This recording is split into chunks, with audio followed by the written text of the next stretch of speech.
Another trabaho na naman aray. Ay, mag-change kami ng ng David Winch.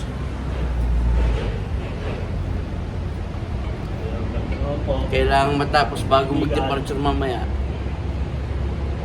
Chat kami magtatrabaho muna. Nadry na namin ang oil. Ari nga. Ngayon, itatapat naman namin ang langis. Yan yung langis namin itatapat. Ito yung winch. Nadry na, kapag tapat na, masasarado na.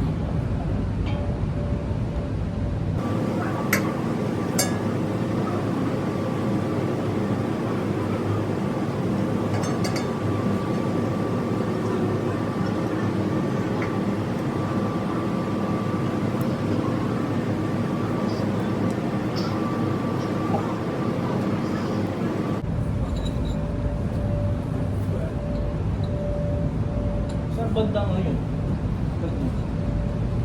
Yun yan, ano lang. Dito.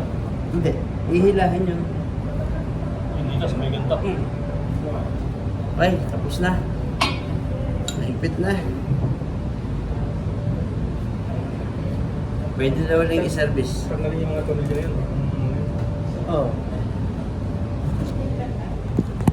Meron pa kaming isang i-change oil na David Winch.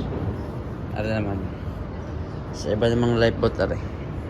Tapos na ho kami mag-change oil. Ay, kita ka ng aming dala. Akala mo yun eh. Nagpakain ng baboy yan.